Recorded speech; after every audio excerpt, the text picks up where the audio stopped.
Whether it's smooth sailing or rough riding in the open seas,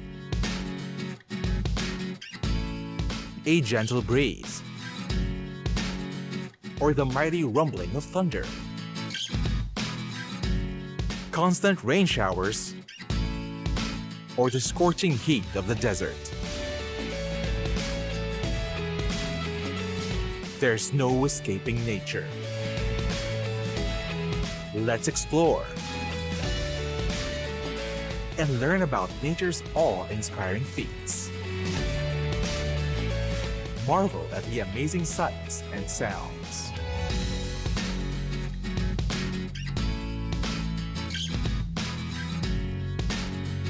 This is nature's force.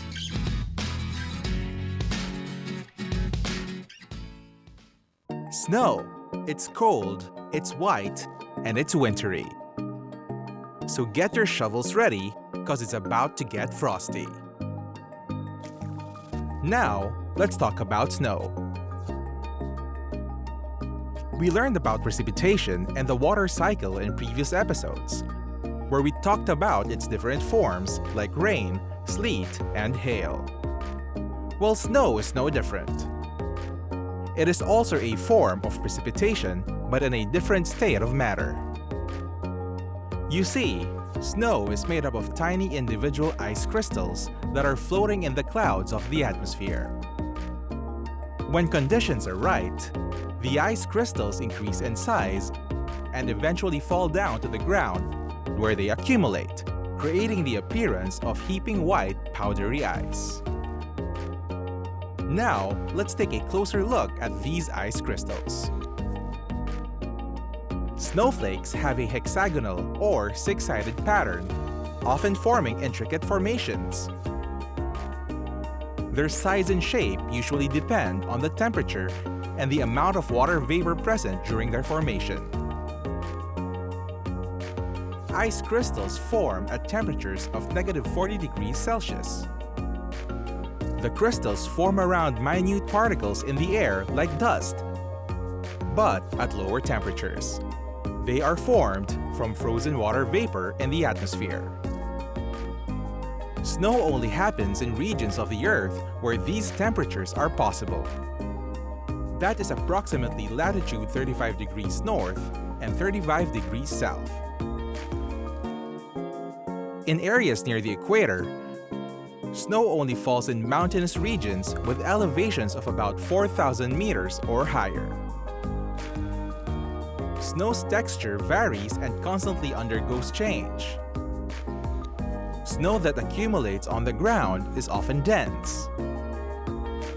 Some snow will eventually melt because of the changing of the seasons. As spring occurs, some of the snow will melt, while snow in polar regions which do not melt will turn into big ice formations and form a glacier. In elevated areas such as hills and mountains, snow accumulated may undergo a reduction of coherence due to a change in temperature. When this happens, the snow may slide and cause what is known as an avalanche. Snow affects human, plant, and animal life on the planet. It also has a significant effect on climate. Snow induces cold climates because it covers the ground with cold ice, and it also reflects sunlight and solar radiation. For plant life, the cold climate would delay their growth. For some animals, the cold climate is their cue to undergo hibernation or a deep resting state where the animal lays dormant during the winter. For humans, this is the time to adapt our clothes to the cold temperature, as well as turning on heating for homes and buildings. Snow has also been adapted by humans in recreational activities like skiing and snowboarding, which have become popular sports in themselves.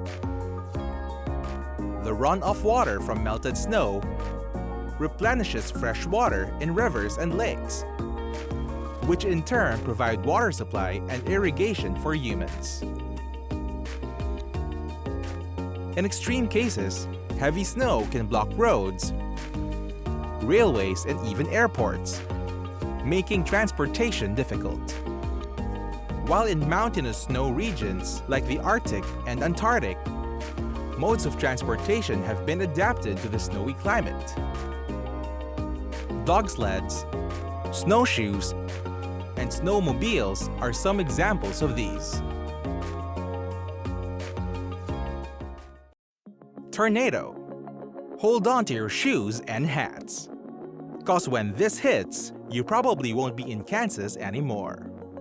So in this episode, let's talk about tornadoes, also known as twisters, whirlwinds, and cyclones because of its rotational movement. Tornadoes are defined as a violently rotating air column that is both in contact with the ground and the base of a cloud. Now, let's talk about how a tornado forms. Tornadoes have a close relationship with supercell thunderstorms. Mesocyclones are a closed rotation within supercells measuring 1 to 6 miles or 1.6 to 9.7 kilometers up in the atmosphere. When the mesocyclone lowers, it takes in cool and moist air. The convergence of upward-moving warm air and the cool air causes the formation of a rotating wall cloud. When the updraft intensifies, this creates a low-pressure area on the surface. This then creates a gust of strong winds and a funnel shape forms on the ground. This process continues as the tornado has a source of warm rising air flowing inward, which powers it. That is until it reaches maturity when the cool surface winds wrap around the tornado, cutting the inflow of warm air. Finally, when the warm air is completely cut off, the tornado weakens and dissipates in the next few minutes. Like other naturally occurring phenomena like earthquakes and storms, scientists have also devised a rating scale for measuring the strength of tornadoes. It is based on wind speed and the damage they cause. Some countries use the Fujita scale, named after American-Japanese meteorologist Ted Fujita from the University of Chicago, which is as follows.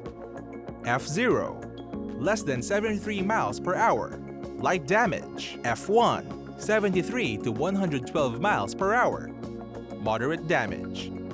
F2, 113 to 157 miles per hour, considerable damage.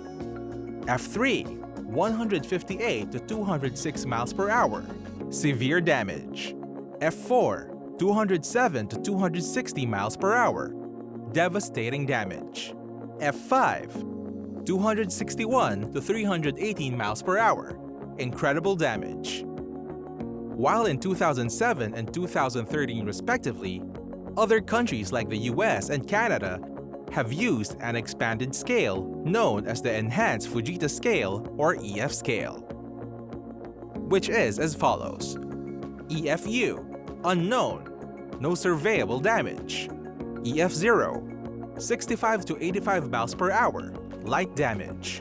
EF1, 86 to 110 miles per hour, moderate damage. EF2, 111 to 135 miles per hour, considerable damage. EF3, 136 to 165 miles per hour, severe damage.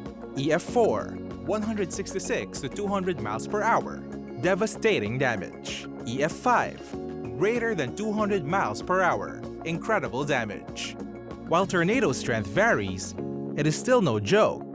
And so, here are some steps and preventive measures to take in case of one occurring near you. Tornadoes are fast and can strike anywhere. That's why tornado-prone areas have devised preventive measures just in case. Government authorities usually have weather prediction models in place, which can predict the occurrence of tornadoes. Houses and buildings in tornado-prone regions have basements or storm cellars designed to keep people safe in the event of a tornado. Some areas have dedicated radio frequencies for tornado warnings and advisories. If you find yourself in one, the best course of action is to seek shelter. While if there is none, the next best option is to go low in a ditch. Avoid highway overpasses, as constricted space can be a subject for increased wind speed and funneling. Wind. Get ready to catch the next one. Wind needs no introduction because unless you are living in space, you can feel it in the air, literally. Wind is defined as the natural motion of the air and other gases in the surface of a planet. Winds have varying degrees of intensity, anywhere from a gentle breeze to a strong storm. And with that, let's go check out how wind is formed. Wind occurs because of the differences in atmospheric pressure. Regions in the equator, where the climate is warmer, causes the air to rise into the atmosphere and into the polar regions. At the same time, cool air from colder regions move downward into the equator to replace that hot rising air, thus creating a continuous system of moving air. Now that we know about wind formation, let's take a look at how wind is measured. Wind is usually measured in relation to speed and direction, or what is referred to as wind shear. While this measurement is important for weather researchers, it also has applications in engineering and architecture. You see, engineers must factor the average wind shear of an area when constructing tall structures such as buildings and towers. Tall buildings must account for wind shear to safely withstand swaying in the wind.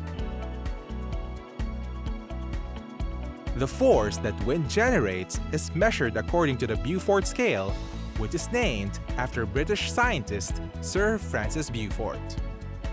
It has 17 levels, where 0 describes calm conditions, 12 is a hurricane, while 13 to 17 are for tropical typhoons. A device called the anemometer is used to measure wind speed. In a previous segment, we also talked about the Fujita scale, which is used to measure tornado speed and damage, while hurricanes are measured using the Saffir-Simpson scale, classifying them under 5 categories. The strongest winds of a Category 5 hurricane can reach speeds of up to 252 km per hour or 157 miles per hour. In other parts of the world, tropical storms and typhoon winds are measured using Japan's Tropical Cyclone Intensity Scale. The effects of wind on climate and weather are very significant because, as part of the atmosphere, wind carries heat, moisture, and other particles. Daily weather patterns are dependent on wind movement. Land and sea breeze currents are all influenced by wind. Natural processes in the atmosphere, like cloud formation, precipitation, and low-pressure areas, are also caused by wind. And because of this, wind also affects life on Earth itself. Wind is responsible for moving dust, sand, and soil particles on the surface of the planet, or simply erosion. Sometimes, the amount of eroded particles can cause the sculpting of rock formations, or even cause dust to affect agricultural products. Wind is also a great source of clean energy, all throughout human history. It has been used to drive ships around the globe, used in windmills to pump water and process grains. More modern applications of this involve harnessing wind energy with the help of wind turbines to be converted into electricity for homes and other buildings. Sun shower. This next one is sort of shrouded in myth and legend. It is somewhat rare and paradoxical. So what is it?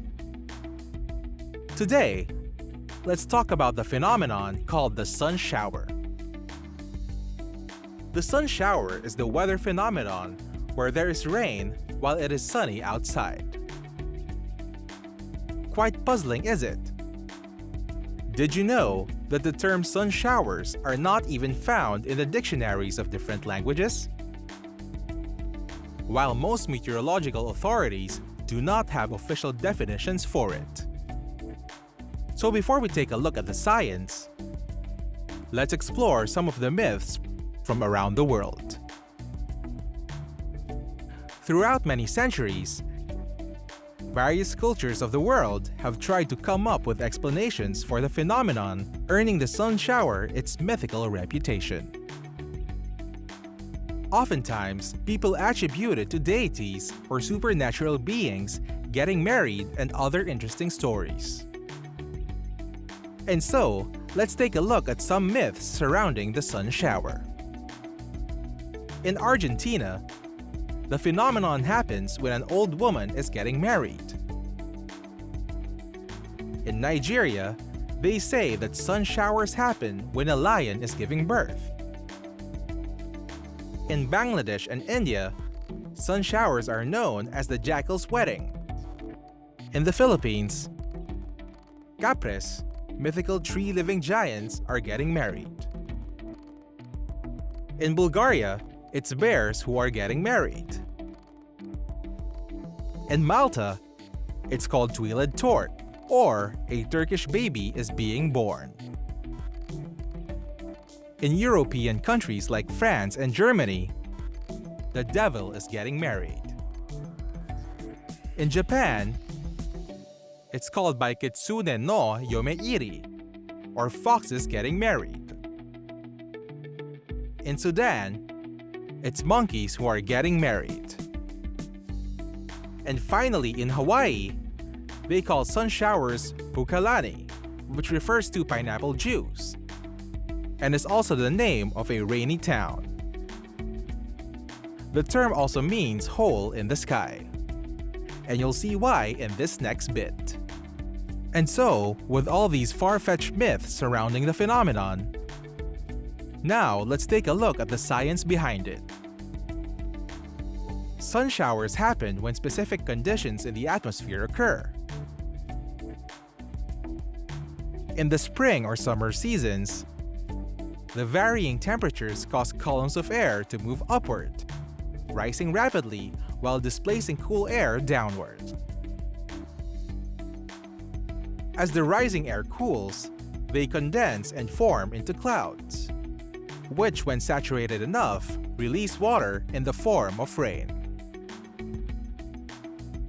The sinking column of air may suppress clouds and create openings within them, where the sun's light is able to shine through, creating the possibility for sun showers. Another cause of sun showers are the result of wind blowing rain from clouds into less cloudy areas or cloudless areas. What this does is it brings in the water droplets to a cloudless sunny area, where people on the ground will experience rain despite having no clouds, and therefore having the appearance of rain during a sunny day.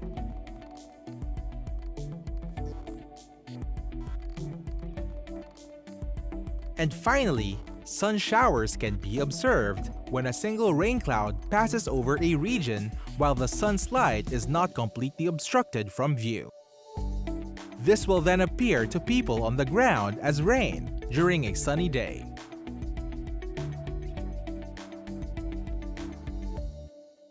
Classifying storms. Once again, get ready. With an almost yearly average of 80 storms experienced all over the world, it sure is paramount that these are studied and measured. And so, that's what we are going to talk about today. the various classifications that weather scientists and researchers use all around the world. The Saffir-Simpson scale is used in the Atlantic, Eastern, and Central Pacific regions. Category 1 with speeds of 74 to 95 miles per hour or 119 to 153 kilometers per hour. Category 2, 96 to 110 miles per hour or 154 to 177 kilometers per hour. Category 3, 111 to 129 miles per hour or 178 to 208 kilometers per hour.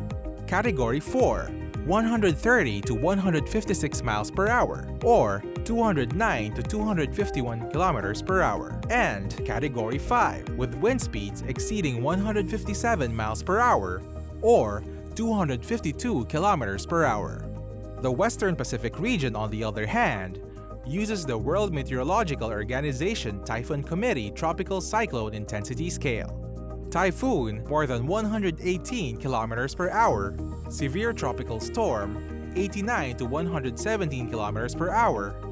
Tropical storm, 62 to 88 kilometers per hour. Tropical depression, 61 kilometers per hour or lower. In the North Indian Ocean, the scale used is the India Meteorological Department or IMD Tropical Cyclone Intensity Scale. Supercyclonic storm, more than 221 kilometers per hour. Extremely severe cyclonic storm, 166 to 220 kilometers per hour. Very severe cyclonic storm, 118 to 165 kilometers per hour. Severe cyclonic storm, 89 to 117 kilometers per hour. Cyclonic storm, 63 to 88 kilometers per hour. Deep depression, 51 to 62 kilometers per hour. Depression, 31 to 50 kilometers per hour. While in the Southwest Indian Ocean, the scale used is called the Southwest Indian Ocean Tropical Cyclone Intensity Scale. Very intense tropical cyclone, greater than 212 kilometers per hour. Intense tropical cyclone, 166 to 212 kilometers per hour. Tropical cyclone, 118 to 165 kilometers per hour. Severe tropical storm, 89 to 117 kilometers per hour. Moderate tropical storm, 63 to 88 kilometers per hour. Tropical depression, 51 to 62 kilometers per hour. Tropical disturbance, less than 50 kilometers per hour. And finally, we have Australia and Fiji, which also uses a 5-stage category. Category 1, sustained winds, 63 to 88 kilometers per hour and gusts, 91 to 125 kilometers per hour. Category 2, 89 to 117 kilometers per hour and gusts, 126 to 166 kilometers per hour. Category 3, 118 to 157 kilometers per hour and gusts, 167 to 225 kilometers per hour. Category 4, 158 to 198 kilometers per hour and gusts, 226 to 280 kilometers per hour. And Category 5, more than 198 kilometers per hour with gusts more than 280 kilometers per hour. These scales not only help us to study about tropical cyclones and their movement, but they have many useful applications. Data from these scales aid governments and concerned agencies to create contingencies and prepare for extreme weather events, and thus help mitigate disasters and save countless lives and property in the process. We are nearing the end of this episode. But before we go, let's take a quick recap. In this episode, we learned about snow, the frozen ice crystals in the atmosphere that form the precipitation of snow. Regions that have 4 seasons experience this phenomenon, as well as areas of the world with very high elevations. We also talked about tornadoes, which is a rotating mass of air and clouds that forms a funnel shape. Tornadoes form because of the interaction between warm and cool air that creates a low-pressure area on the Earth's surface. Wind is described as the movement of air and gases on the surface of the planet. Air and gases move because of differences in temperature and pressure. Wind in itself is a vital part of the planet's weather and climate systems. Its movement is responsible for all weather phenomena on the planet. We also learned about the sun shower, a naturally occurring weather phenomenon that has seemingly gained a mythical and legendary status due to the contradictory nature of experiencing rain while it is sunny. Many cultures have their own folkloric explanations for the phenomenon. But science says that sun showers may occur when rain clouds have openings where the sun's rays can pass through at an angle. And finally, we have the various tropical cyclone classification systems used all over the world. The 5 scales are used in the 5 different regional basins of the planet, namely Atlantic, Eastern and Central Pacific, Western Pacific, North Indian Ocean, Southwest Indian Ocean, and Australia and Fiji. La Niña. If you have been catching this series for a while, then you might already know about this next bit. In a previous episode, we talked about a weather phenomenon that happens only once every few years, the El Niño, or the warm phase of the El Niño Southern Oscillation, or ENSO. Now, let's talk about its opposite counterpart. It's La Niña, a term used to describe this phenomenon of cool temperatures and excessive winds and rainfall. Coincidentally, La Niña is also named after the Spanish term for the girl, which is a counterpoint to El Niño, which means the boy in Spanish. Although in the past, other terms such as anti-El Niño and El Viejo or old man were used as well. Like El Niño, La Niña is also a weather phenomenon that happens every few years in regions near the Pacific Ocean. La Niña has been observed and recorded for over hundreds of years since the 17th century. In the recent decades, it has been observed in the years of 2005, 2007, 2008, 2010, 2016, 2017, and 2020. La Niña occurs when strong winds blow the warm waters from the ocean's surface from the South Americas to regions near Indonesia. As the warm surface waters are blown away, cold water from the depths of the ocean rises to the surface, usually ending up near the Southern American region. The temperature of the central region of the Pacific Ocean is usually observed to be around 3 to 5 degrees Celsius, or 5.4 to 9 degrees Fahrenheit, lower than the usual average temperature. As we have learned in previous episodes, even small changes in the ocean's temperatures have significant effects that can be felt all over the world. During La Niña, winter seasons have winds that are much stronger than usual.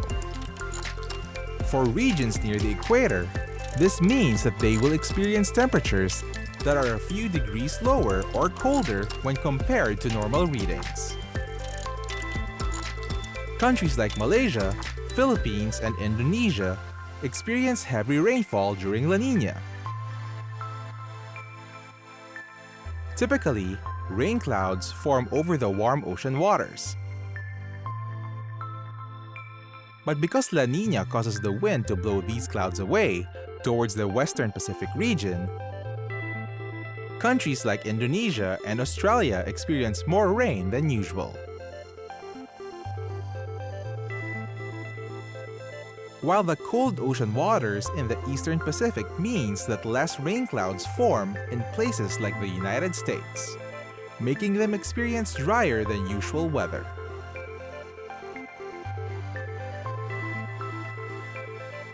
Aside from these, La Nina's effects can also be observed in places like the Gulf of Mexico, Gulf Coast, which experience increased lightning activity. La Nina can also cause increased tropical cyclone formation near the regions of the deep tropics like the Caribbean. And while La Nina and El Niño events can seem like randomly occurring phenomena, scientists have found ways to help predict these events up to a year before they occur. They do this by observing and analyzing data from the Geostationary Operational Environmental Satellite R series, or GOES-R, which is a group of weather satellites deployed over the Earth's orbit. Indian summer. Get ready for some unusually hot weather in the autumn. So for today, let's talk about the weather phenomenon known as the Indian summer. In general and non-scientific terms, the term Indian summer is used to describe a period of warm weather during the autumn season. In some parts of Europe, there is a similar weather phenomenon called the Old Wives' Summer or Saint Martin's Summer, named after Saint Martin's feast day, which is celebrated in November, around the same time when this phenomenon is usually observed. Other countries in the region have similar names for it. For example, in countries like Germany and Austria, this warm period is known as Altweiber Summer or Old Women's Summer. While in Slavic-speaking regions of Europe and Russia, it is known as Babilero or Women's Summer. So, why is it called Indian Summer anyway? Let's explore deeper. While no definitive origin is certain, we can take a look at some possible reasons for the term. Some say that the term Indian summer originated from the Algonquian indigenous people of the northeastern areas of what is now the United States. According to Algonquian beliefs, the warm wind was sent down by the Great Spirit of the Southwest. Other origins state that it comes from Native Americans who would use this warm period during autumn as a last-minute or final round of gathering supplies and harvesting goods to prepare for the coming winter. Meanwhile, the American Meteorological Society also uses a similar catch-all term for the same phenomenon, which is the Halcyon Summer, a Greek term for All Saints' Summer. And a much more neutral term with respect to cultural considerations, which is Second Summer.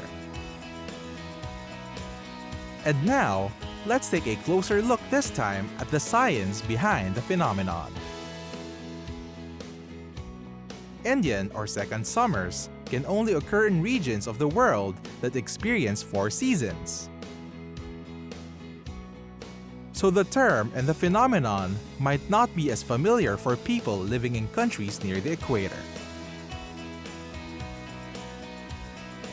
These are usually observed between the period of the second week of November, around November 11 to 20. Aside from the vague description of unusually warm weather in the autumn, there are some specific criteria for describing an Indian summer event. Let's take a look. The atmosphere is not only warm, but it is also observable to be hazy while there is little or no wind in the air. During this time, barometer readings of air pressure are high, which typically means good non-stormy weather. Nights are also typically observed to be chilly and may bring frost. The high pressure in the air causes the cool moving polar air to become warm. This contributes to the warm temperatures and the hazy weather. The high air pressure also causes a lack of cloud formation, which in the mornings allow for more sunlight and therefore causes increases in temperatures. The warm high pressure also causes a stabilized air stratification, which results to restricted air movement. This in turn causes smoke and dust to appear more concentrated near ground level, thus creating a hazy appearance of the atmosphere. Winter. It's time to store your swimsuits and summer clothes. Get your warm clothes ready, because we are now going to talk about the coldest season of the year. It's winter. Winter is the coldest season experienced by regions with polar and temperate climates, or those in the southern and northern hemispheres. Did you know that the term winter traces its roots from the Indo-European term wend, which actually means water? As you might know, only countries below and above the equator experience winter. This is because regions in the equator receive more sunlight all throughout the year when compared to those above and below it. Now, let's take a closer look at why winter occurs. Our planet Earth is tilted at an angle relative to its orbit. Because of this tilted position, several regions of the Earth receive different amounts of sunlight and heat. And so, as the Earth orbits around the Sun, these regions receive less heat and become colder, while other regions receive more sunlight and get warmer. This is the reason why we experience the changing of seasons. So, when it is winter in the Northern Hemisphere, it's the reverse for the Southern Hemisphere and vice versa. And this is why these regions experience winter at different times of the year. Of course, one of the most prominent features of winter is the cold temperature. And when the temperature drops to its freezing point, you can expect lakes and rivers to freeze, and the water vapor in the air to turn into snow. In some countries, weather authorities define and identify the start of winter by basing it on meteorological patterns. Because of this, the official start of winter varies with the latitude of a region. Although winter is observed to occur between the months of December, January, and February for the Northern Hemisphere, and June, July, and August for those in the Southern Hemisphere, while other countries base their definition of winter using astronomical positions of the Earth. When winter starts, the cold temperature brings observable changes to the environment.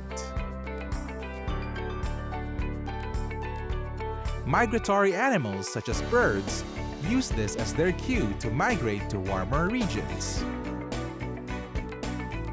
while other animals like bears undergo a sleep-like state or hibernation. These animals usually prepare for winter by stocking up on food supply and looking for a suitable and safe shelter to hibernate.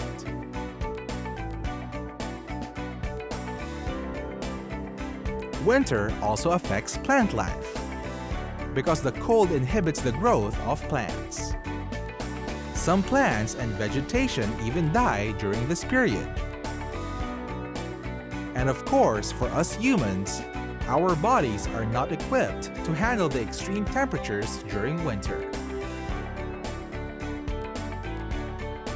And it goes without saying that the cold is not good for your health. Frostbite and hypothermia are some common examples of the health risks associated with winter. Of course, the best way to adapt to the cold is to wear thick clothing designed to keep the body warm, and of course, by staying indoors.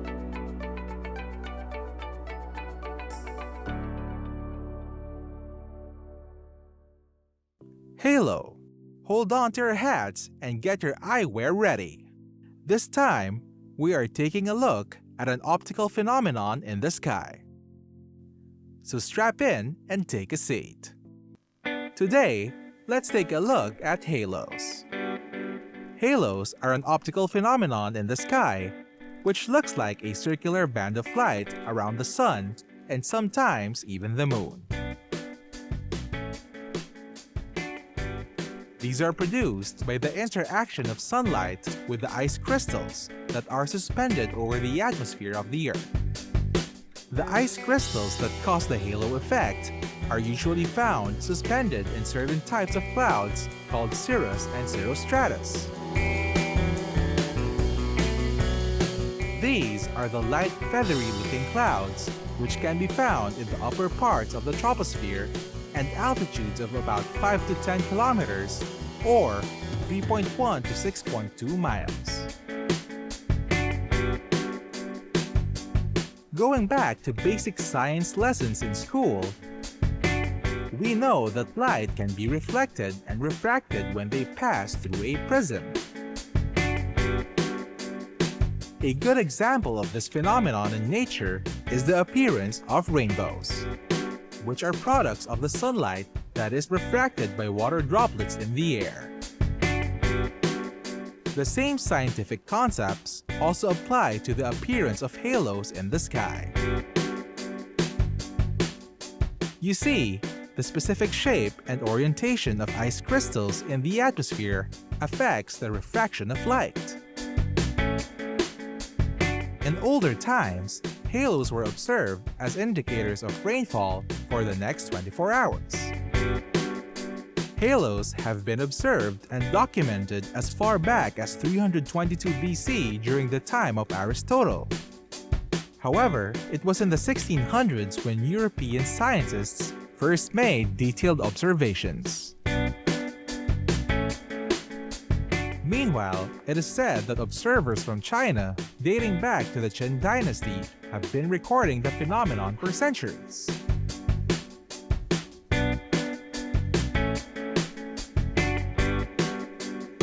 Halos are also observed appearing as different shapes. This is because the angle of light and the position of the ice crystals in the atmosphere affect the type of refraction that can be observed. Let's take a look at some. The light pillar is, as the name suggests, a vertical column of light that can be observed rising from the sun, usually during sunset and sunrise. Light pillars occur when ice crystals in the shape of plates are exposed to the sun's light at approximately 6 degrees of the horizon. Columnar-shaped crystals can also cause the light pillar effect when it is hit by the sun's light at 20 degrees above the horizon. Meanwhile, circular halos have an arc and ring-like appearance.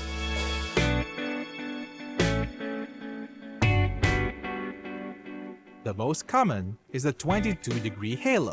It is named after its appearance of radius approximately 22 degrees around the sun or moon. While a rare type of circular halo is known as the 46-degree halo.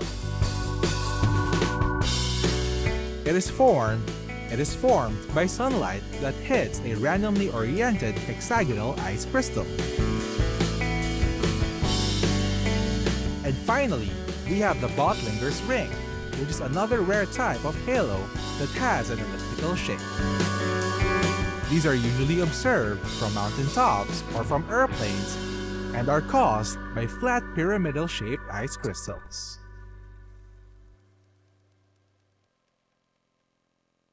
Hurricane Katrina. And now, before we go, let us take a look again at one of the strongest storms in recent history.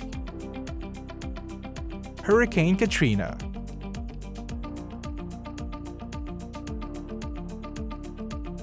Hurricane Katrina was a tropical cyclone that hit the southeastern region of the United States back in August of 2005.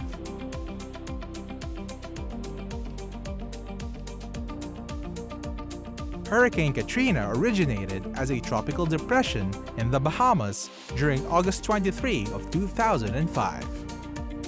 It was located approximately 560 kilometers or 350 miles from the east of Miami. After 2 days, the tropical depression gained strength and was officially given the storm designation of Tropical Storm Katrina. At the time, the storm was classified as a Category 1 hurricane on the Saffir-Simpson scale, with wind speeds at 119 to 154 kilometers per hour or 74 to 95 miles per hour. The storm first made landfall in Miami and Fort Lauderdale in Florida, spending approximately 8 hours on land. Then, the storm made its way to the Gulf of Mexico as it increased its intensity. On August 27, 2005, Katrina gained strength and is now classified as a Category 3 hurricane, with the wind speeds of up to 185 kilometers per hour or 115 miles per hour. Over the next 2 days, the storm intensified further, now classified as a Category 4 hurricane. It made landfall in Louisiana and continued its course northeast to the Mississippi area. Then it made a second landfall near the Pearl River. A storm surge of 8 meters or 26 feet high hit the coastal cities of Gulfport and Biloxi, Mississippi. In its wake, the metropolitan area of New Orleans was now flooded. The levee systems of its Lake Pontchartrain and Lake Borgne could not contain the massive amounts of water.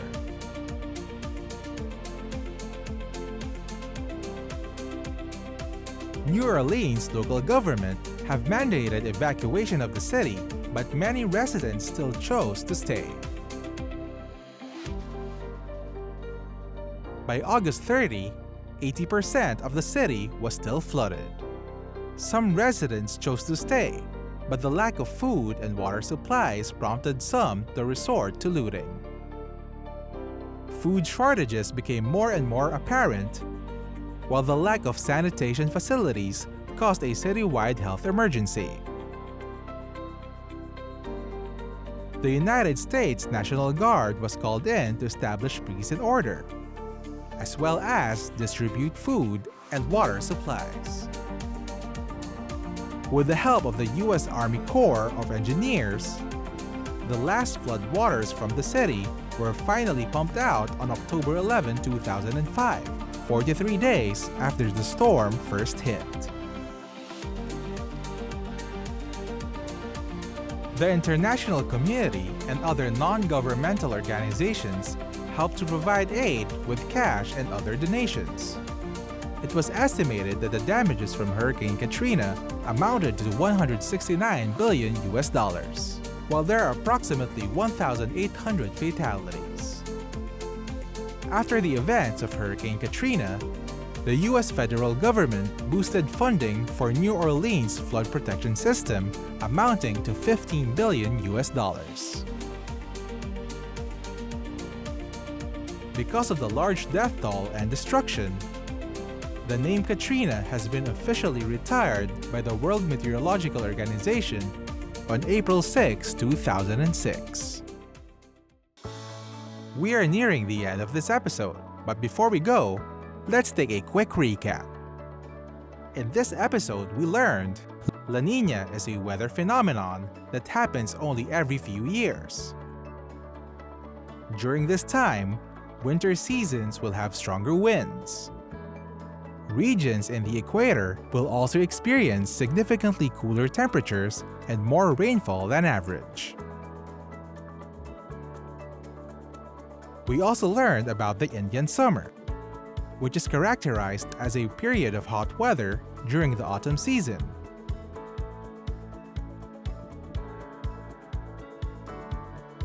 It is caused by higher air pressure in the atmosphere that warms cool air and restricts its movement. We talked about the coldest season, winter.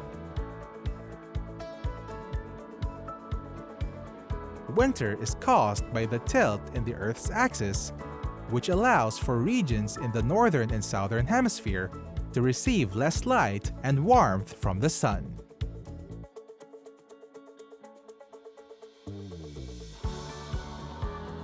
We also discussed the halo, which is an optical phenomenon that appears in the sky. This occurs because the sunlight interacts with the small ice crystals in the atmosphere. When light hits the ice crystals, they undergo a physical process called refraction, which bends light and causes it to appear as a ring around the sun, and sometimes even the moon. And finally, we touched on Hurricane Katrina, one of the strongest and costliest storms to have ever occurred in the United States. Hurricane Katrina was registered as a Category 5 hurricane, and it caused massive flooding in the southeastern region of the United States.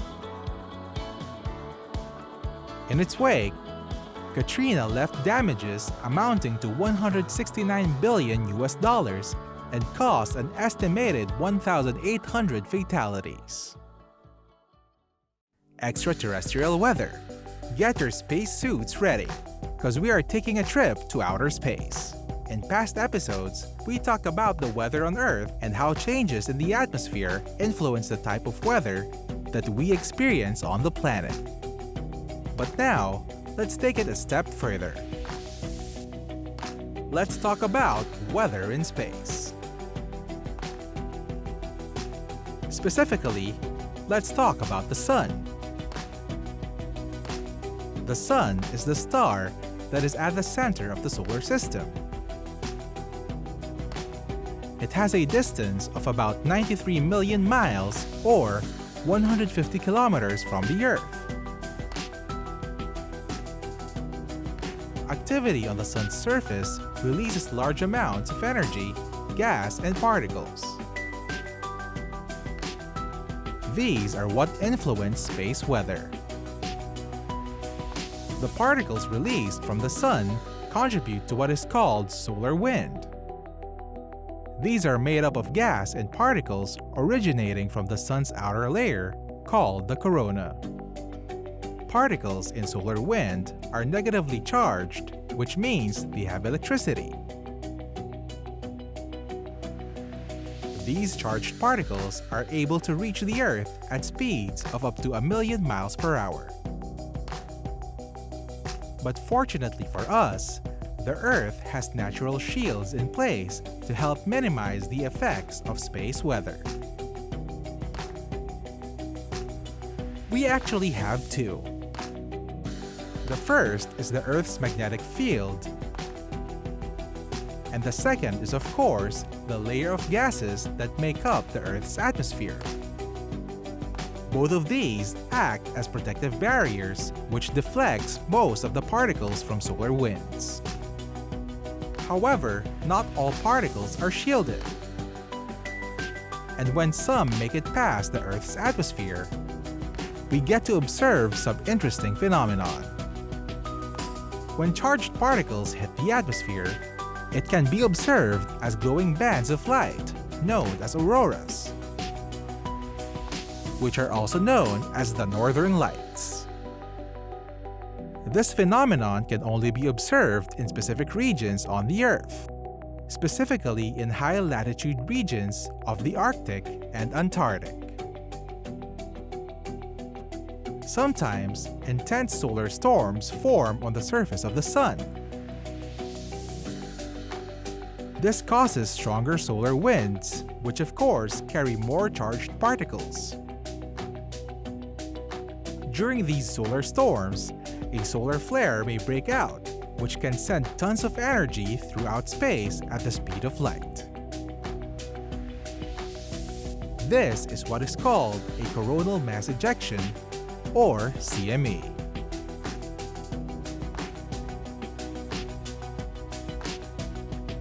A CME can release lots of radiation and can affect the Earth's power and communication grid. These include our communication satellites and power grids.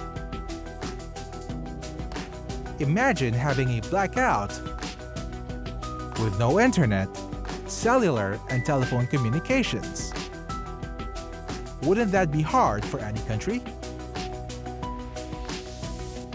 These bursts of radiation are also harmful for the astronauts who are in space. Like the astronauts in the ISS or the International Space Station. These events happen at an instant, and their effects can reach Earth within a matter of minutes. But fortunately, just like predicting the weather here on Earth, scientists have come up with ways to create models that are able to predict when a solar storm is likely to occur, which helps people on the planet prepare if such an event happens. Supercell. Once again, hold on to your hats and stay indoors. We will be talking about a unique type of storm, the supercell. Supercells are a rare type of storm that is usually associated with severe weather effects. These include strong winds, large hail, and sometimes even tornadoes. Supercells have a unique defining feature, which is the presence of a persistently rotating updraft called a mesocyclone. A mesocyclone has the appearance of a massive shelf cloud. Now, let's take a look at the formation of a supercell. Specific conditions must be met for a supercell to form. A supercell storm originates from unstable air and the changing of wind directions at different altitudes, or what is known as wind shear.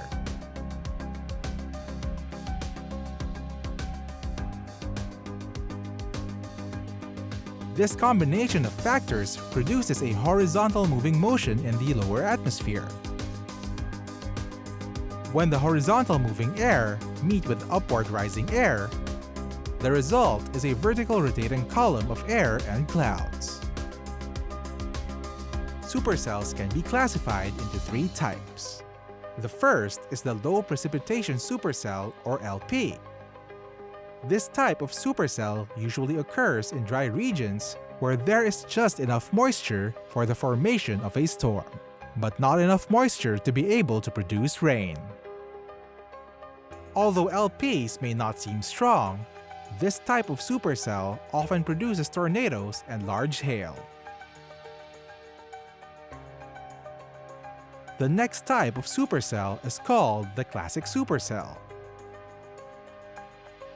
These are your typical textbook supercell with a flat updraft base and a wall cloud underneath it.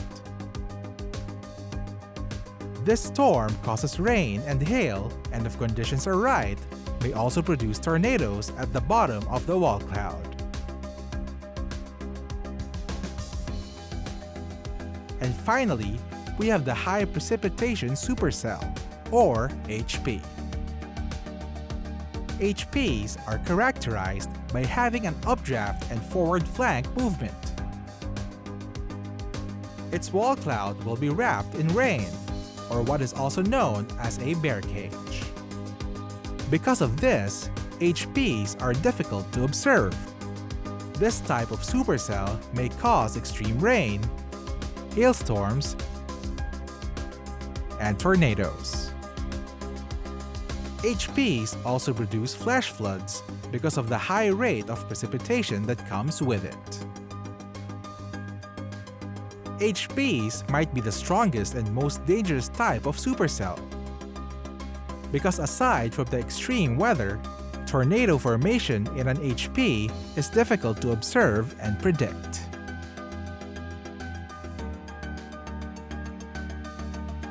Scientists and weather researchers use Doppler radar technology to observe supercells. Typically, supercells appear with a hook echo shape on the lower left part of the storm. This hook appendage extends southward from the storm's main core, which is where hail and rain activity is located. Tornadoes also usually occur near the hook echo on the radar. Remember, if you live in a tornado-prone area, your best bet is to evacuate early when a storm warning occurs. Keep your eyes peeled and listen for storm reports over the news. Some cities and regions also employ storm cellar designs in the architecture of their buildings and homes, where people can stay during these types of storms. As always, keep safe and stay indoors.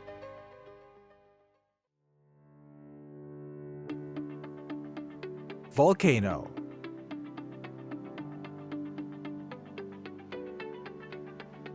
Stand back. In fact, stand very far away. Because when this erupts, it's gonna be an awesome display of power from the very Earth itself. It's time to talk about volcanoes. A volcano is a vent or opening in the Earth's crust where eruptions made up of hot molten rock, solid fragments, and gases come from. These materials stem from the interior of the Earth. An eruption occurs when the hot molten material, or magma, rises to these vents on the surface of the Earth. Because of the immense energy of the eruption, earthquakes may occur in the vicinity of a volcano. Some eruptions may feature slow-moving sloping lava, and others just straight up violently shoot up in the sky along with gases and rock debris. Another effect of volcanic eruptions is a phenomenon called pyroclastic flow, which is described as a fluid mix of hot gases and incandescent particles. These are so hot that anything in its path becomes incinerated. Did you also know that volcanic eruptions may cause melting of snow and glaciers? When the hot ash of a volcano reaches snow in high-altitude areas, they melt. This causes the melted snow to mix with soil and start a flood of mud and snow. Ashfall is another serious effect of volcanic eruptions. Ash spewed by the volcano becomes carried in the air and falls over land and other structures. While the effects of ashfall are not nearly as fatal, accumulation of ash over housing, buildings, and crops can also cause significant damage, and it also has effects on respiratory health.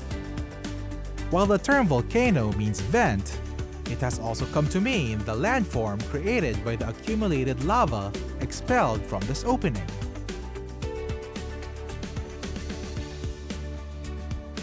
Ask anyone what they think of when talking about volcanoes, and they probably would say a mountain-like mass with a crater. A good example of this is the Mauna Loa volcano in Hawaii, which has a sloping land formation. Did you know that Mount Fuji in Japan is also a volcano? Its slopes are made up of many layers of ash and lava that have accumulated over time.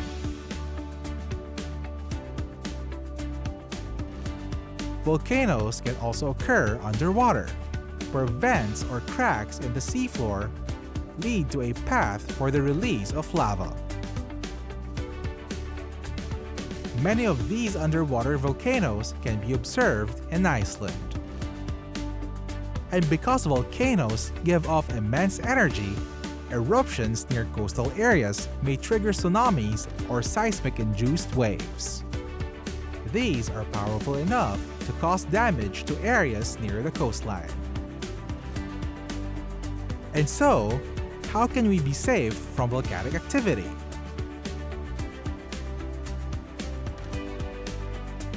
Well, fortunately for us, there are a few ways which we can do to cope with and minimize the hazards of volcanoes.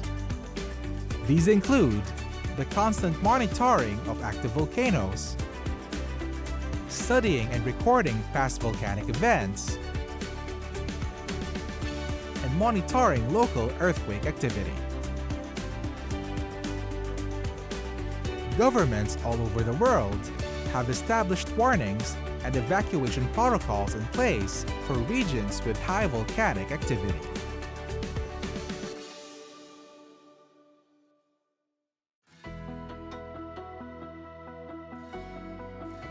Where do storms get their names? Now here's something you might find interesting. You've probably seen it in the news yourself. When there's a storm coming, it usually is called by a name. But not just any name.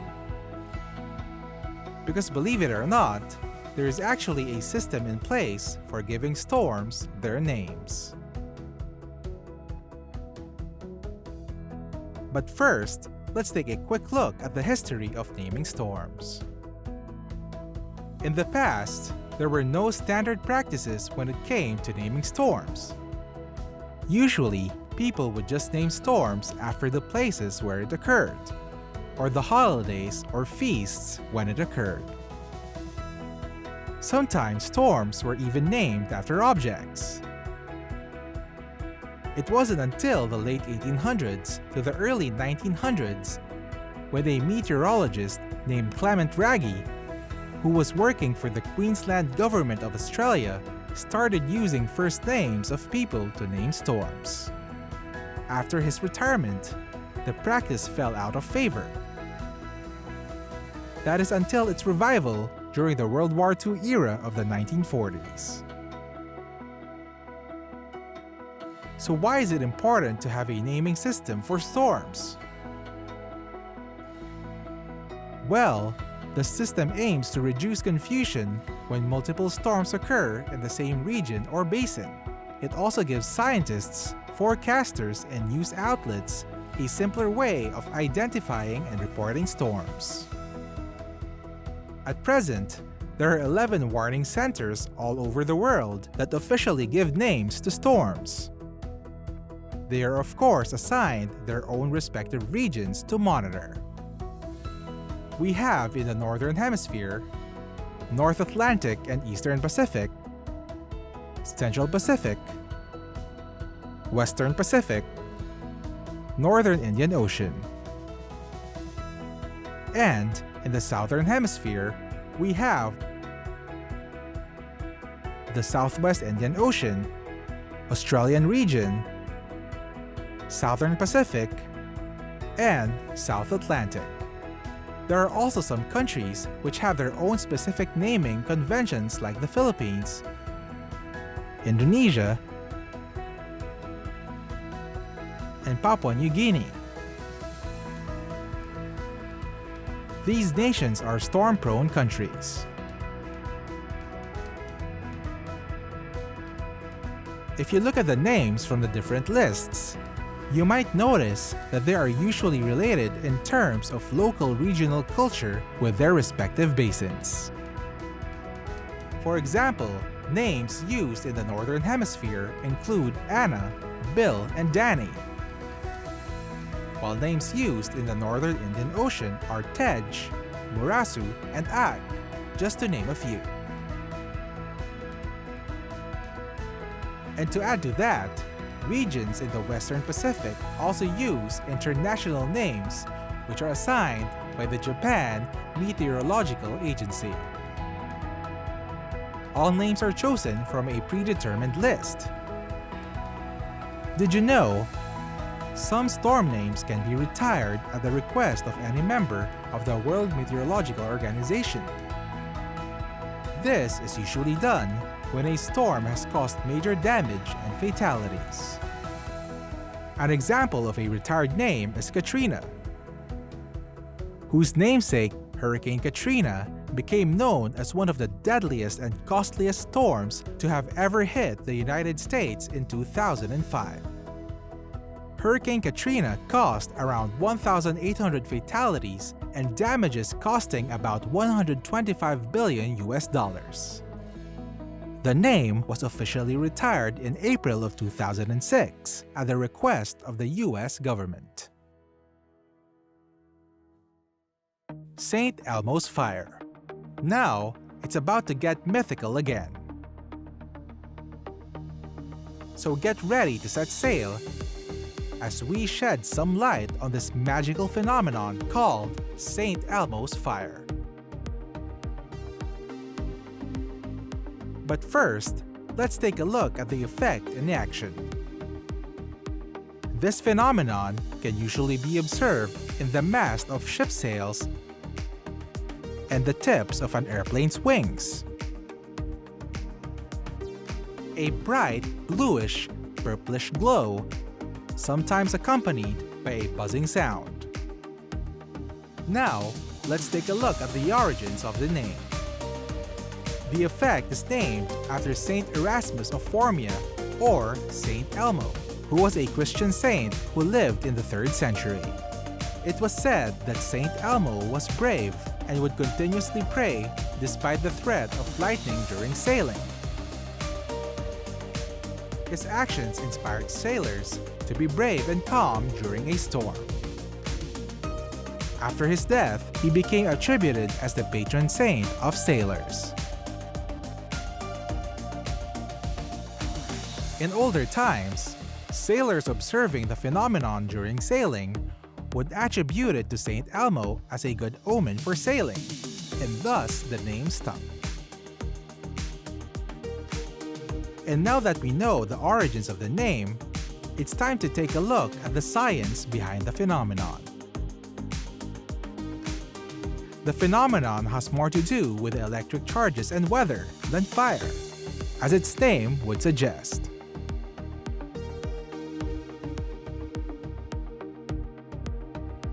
St. Elmo's fire is a type of luminous or glowing plasma that is produced by a corona discharge from a rod-shaped object such as a mast, a spire, chimney, or horn, thus producing a glowing effect. A corona discharge is the process where an electric field moves electrons around, knocking them into neutral particles. This results to the neutral particles becoming agitated into a more energetic state. Plasma occurs when there is an excess of energy that breaks up atoms in a gas. In this case, electricity during lightning can tear up gas molecules to produce plasma. Theoretically, plasma can form anywhere, but it is observed that plasma tends to concentrate near sharp points like the mast of a ship or the tip of an airplane wing. Electrons are stripped from atoms in the gas and leave behind charged ions that glow.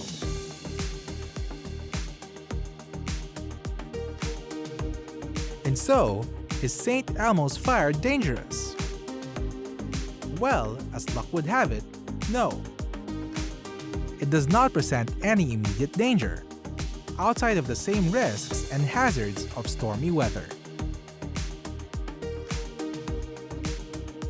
There's, however, the risk of interference and damage present for electronic equipment. However, engineers have figured out a way to prevent these unwanted effects. These include adding corona rings at the tips of towers and poles, which prevent the accumulation of the electric field. On a somewhat similar note, the study of plasma and corona discharge has led to the development of an ozone machine, which charges the air molecules to create an ozone to be used as a gas disinfectant. Corona discharges are also used in creating a charged surface, which has its applications in photocopying equipment.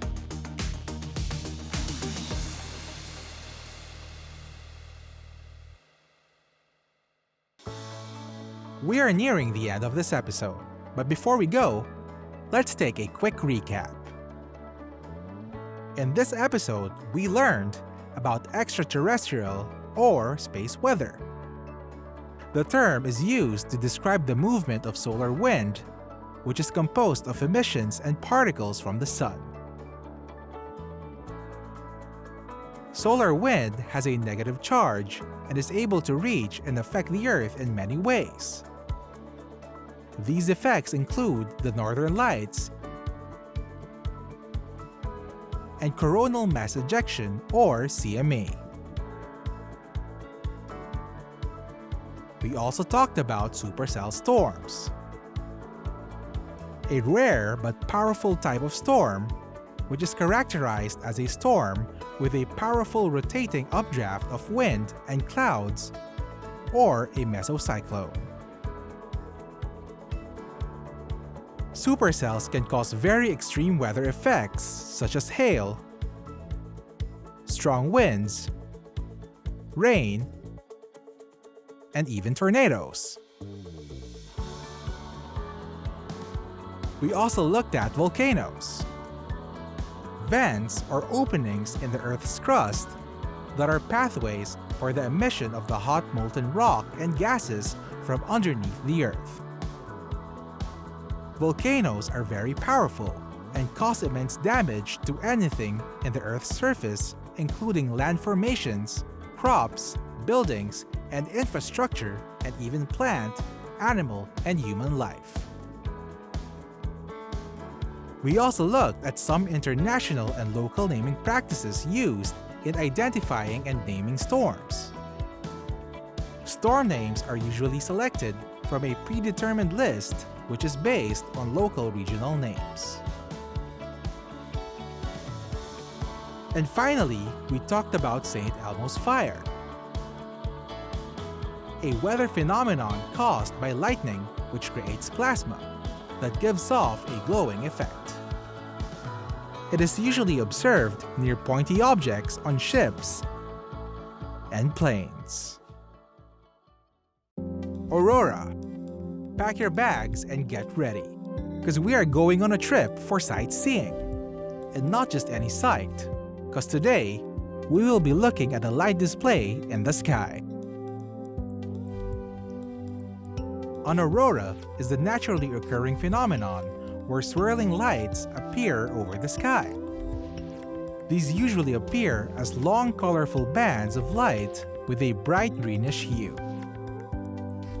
Although on some occasions, auroras also appear in different colors like blue, red, and purple. The term aurora actually means dawn because people in older times thought that auroras were the first light of dawn. But enough of that. Let's take a deeper look at auroras and shed light on the subject. First things first. Auroras occur near the high-latitude polar regions of the Earth.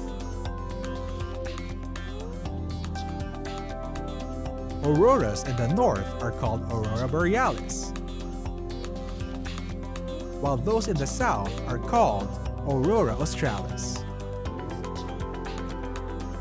In a previous episode, we talked about how the sun's energy and particles affect the Earth in many different ways. And auroras are one of the effects that we briefly touched on. The sun is the star at the center of the solar system. It is the primary source of heat and light for our planet. The sun gets its energy from its inner core. It has high temperatures of almost 14 million degrees Celsius. The intense pressure from the sun's inner core makes hydrogen nuclei fuse into helium through a process called nuclear fission. This process releases energy in the form of heat and light that is emitted through the sun's layers and surface.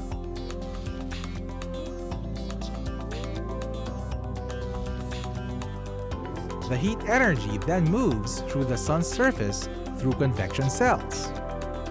These convection cells are composed of charged gas particles which produce magnetic fields inside the sun.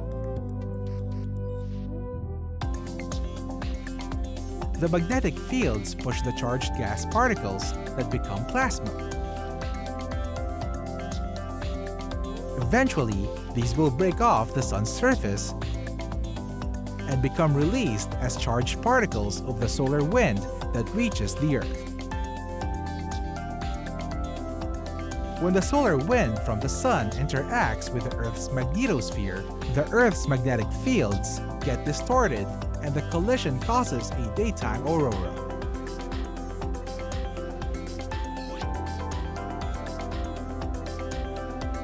Meanwhile, a nighttime aurora occurs when the Earth's magnetic field interacts with the charged particles from the solar wind. This results in magnetic lines becoming overstretched while the particles from the interaction go toward the Earth's north and south poles. But what about the lights and the color?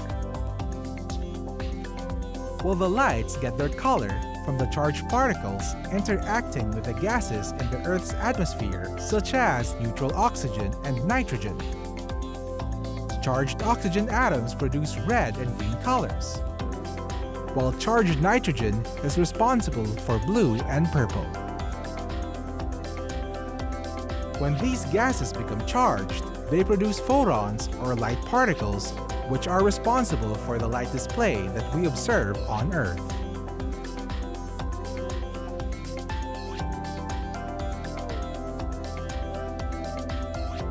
While auroras are awesome to look at and pose no imminent threat to the planet, we can look at them as reminders that the Earth has a protective magnetic layer that shields us from the charged particles that are emitted by the sun.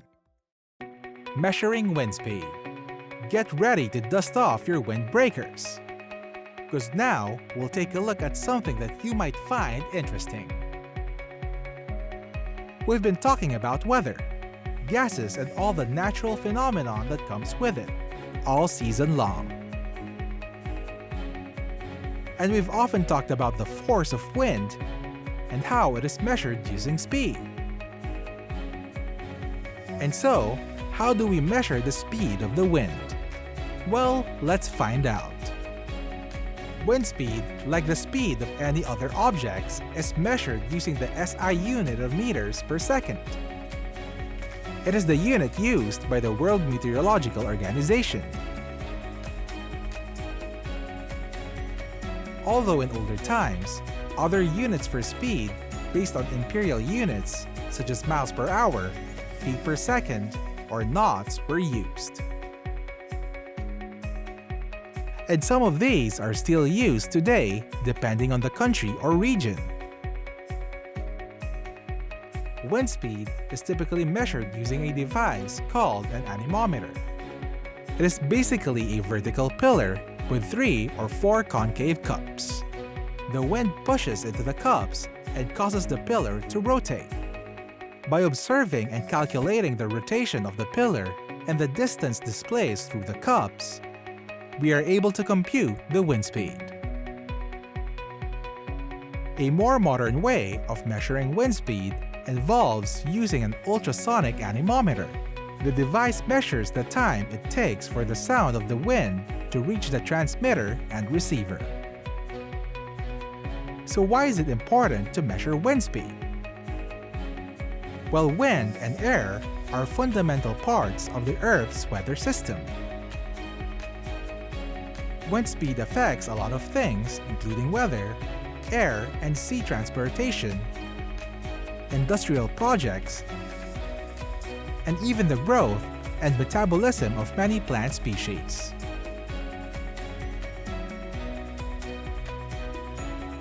Now, let us look at the factors that affect the speed of the wind. First is the pressure gradient, which is the difference in air pressure between 2 points in the atmosphere. The greater difference in pressure between areas, the faster the wind flows. Another factor is called the Rossby waves. These are the strong winds in the upper troposphere, or the first and farthest layer of the atmosphere.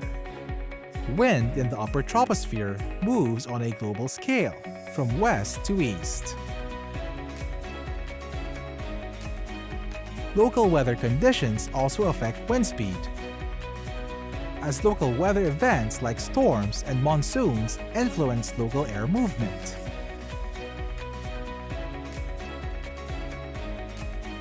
But this wouldn't be a Nature's Force episode if we didn't see the awesome displays of the power of wind.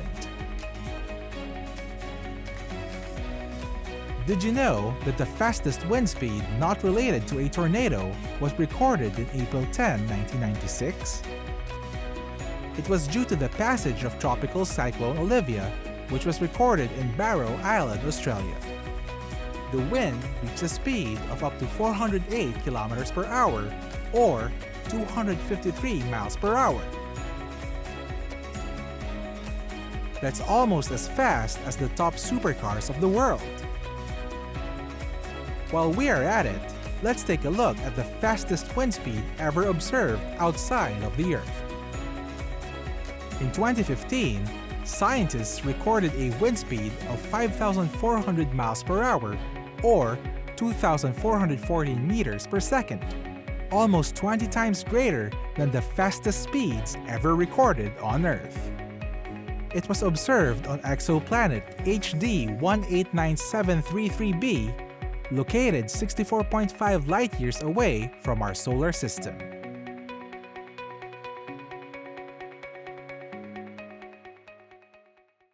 Tides. If you're planning on going fishing or swimming in the beach, well, this is one thing that you should be aware of. We are talking about, of course, the rising and falling of the ocean, or simply tides. Tides are defined as the rising and falling of the Earth's water levels due to the gravitational pull of our neighbors, the Moon and the Sun. Tides have been monitored by different civilizations across the history of mankind. They do this by studying and charting the movement and position of the Sun and the Moon relative to the Earth. Since the movement of the Sun and the Moon remains constant, tides can be predicted accurately, even down to the hour. And so now, let's take a look at how tides move. When the Moon is closer to the Earth than the Sun, the Moon's gravity exerts greater influence over the Earth's waters. This causes the Moon's gravity to pull the Earth's waters towards it. While it is true that the Earth's gravity pulls everything towards it, the Earth's gravity cannot hold on to all of the Earth's surface waters. When the gravitational pull of the Moon is at its strongest point, the result is known as a high tide, or the highest level of tide.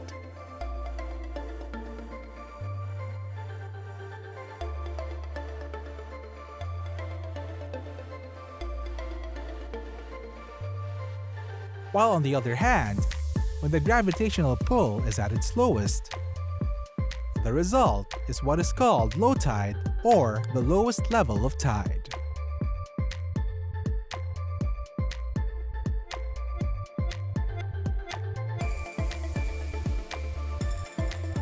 In some instances, such as during the full moon or new moon phase, the moon's gravitational pull is strengthened with additional pull from the sun.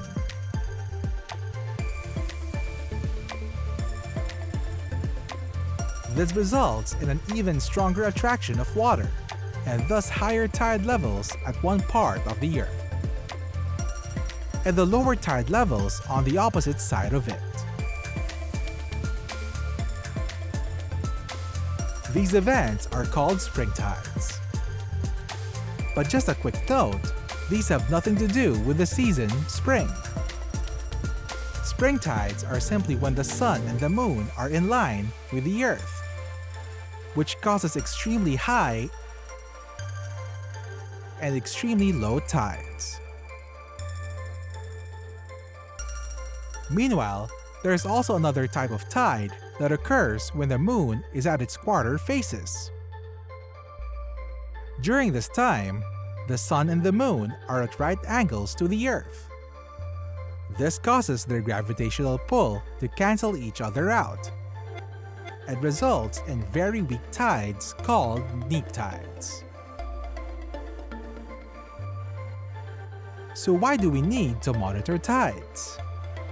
The rising and falling of sea levels have many applications in industries that deal with the ocean in general.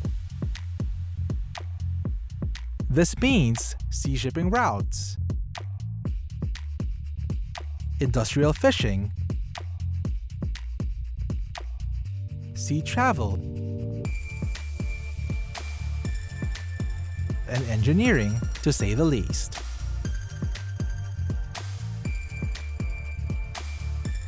After all, the Earth is almost 60% ocean water, and measuring and predicting tides are just one of the ways that we humans have adapted to living and sailing on this water-filled planet that we call home.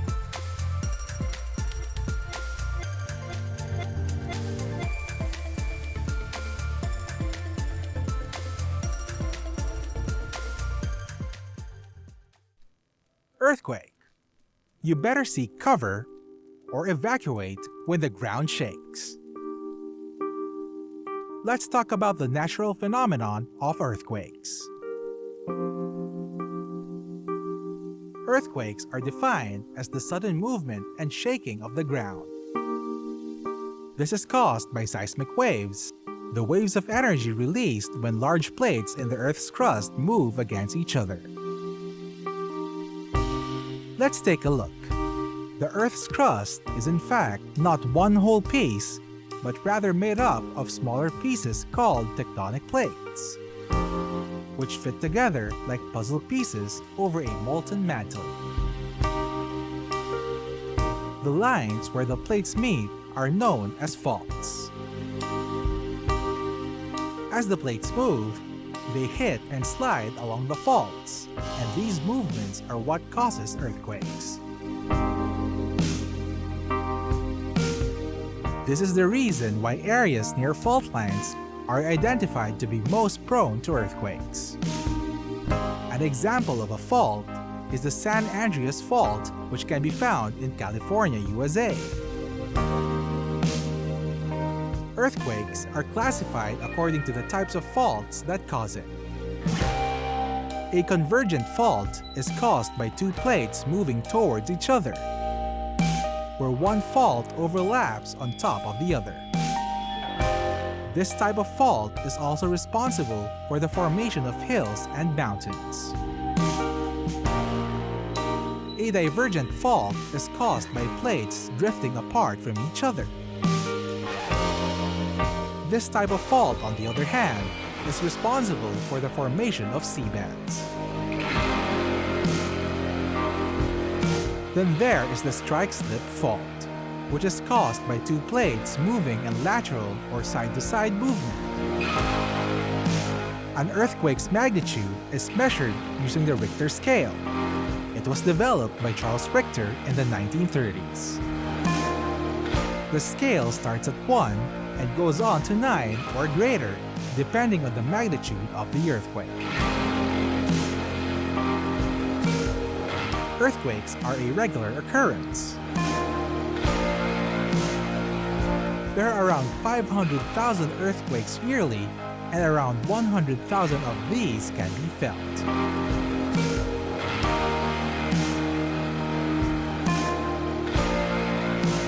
While some earthquakes are harmless aside from some gentle shaking, the stronger ones pose imminent threat to everyone in its vicinity. Its effects include shaking and rupture, destruction of surface infrastructure, landslides, volcanic eruptions, tsunamis, soil liquefaction, floods, and human and animal casualties. While an accurate method of prediction is yet to be formulated, scientists can still look at previous data and statistics to determine the probability of earthquakes. Identified earthquake-prone areas are regularly monitored for changes in seismic activity. Scientists also use computer simulation models as an aid to help forecast earthquakes. Here are some steps that can be taken to ensure preparedness in case an earthquake comes along.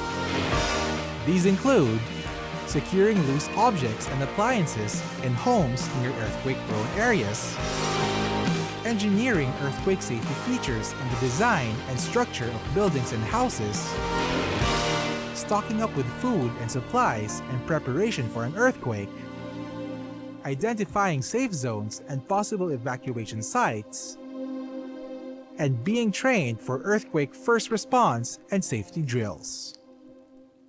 Acid rain. Get your umbrellas ready, or better yet, stay indoors. In today's discussion, let us take a look into the phenomenon known as acid rain. Acid rain is in any form of precipitation that contains unusual levels of acidity. The acid in acid rain comes from the emissions of sulfur dioxide and nitrogen oxide. When these compounds react with the water in the atmosphere, they produce acids. Sulfur dioxides and nitrogen oxides can occur naturally.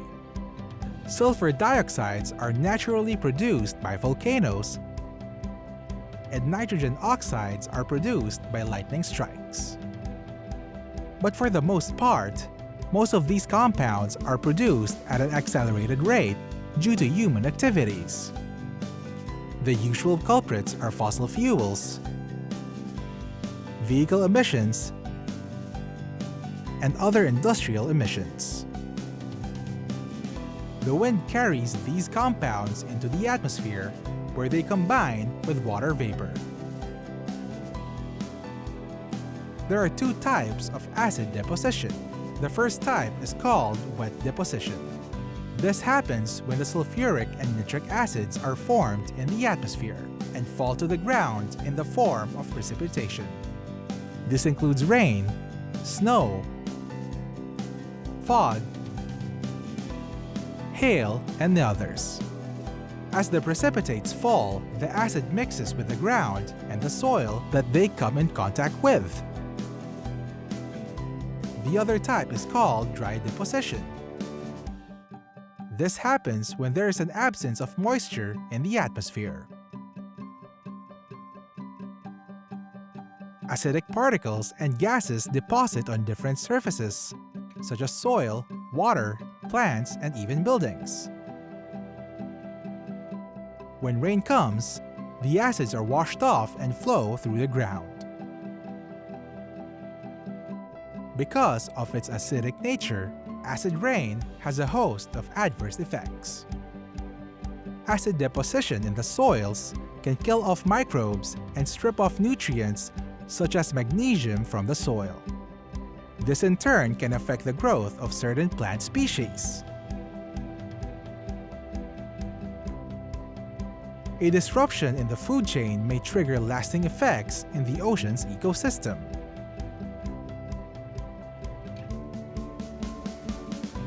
Acid rain has also been observed to be hazardous to some insects and other aquatic life forms. In bodies of fresh water, acidity at pH level of lower than 5 prevents fish eggs from hatching, and at lower pH levels may cause death to adult fish species. In humans, the increased level of fine particles in the air may contribute to lung and heart problems, which include cases of asthma and bronchitis.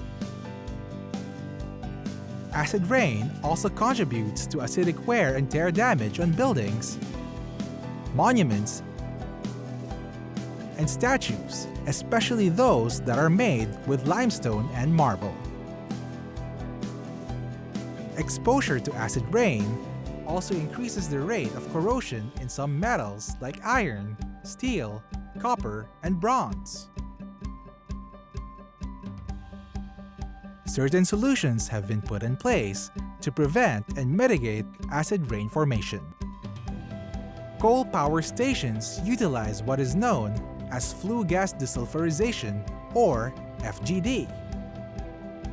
FGD is the process of removing sulfur compounds in the gas emissions from smokestacks. International treaties were also established between nations and governments to agree to lessen emissions that release pollutants from the atmosphere.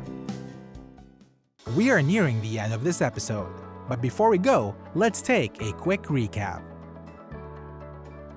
In this episode, we learned auroras are naturally occurring light displays in the sky. Auroras are formed when charged particles from the sun interact with the Earth's magnetic field. This interaction causes gases in the atmosphere to produce photons or light particles that become visible as auroras.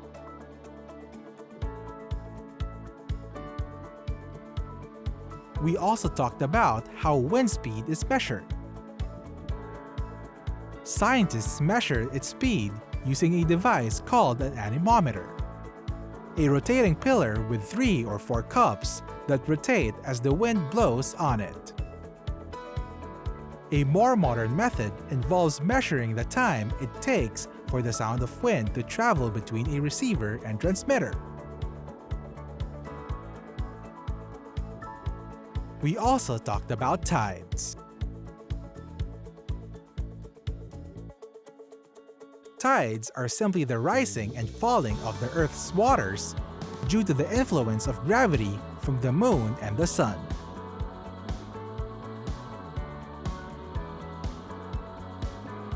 Tides have a long history of being recorded, as it has many applications in industries that involve sea and water travel.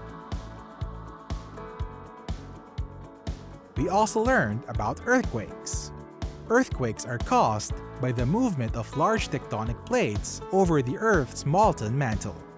Earthquake intensity is measured using the Richter scale, named after Charles Richter, who developed it in the 1930s. And finally, we talked about acid rain. Acid rain is caused by the interaction of sulfur dioxide and nitrogen oxide with the precipitation in the Earth's atmosphere. While acid rain occurs naturally, human industrial activities have accelerated its occurrence in the environment.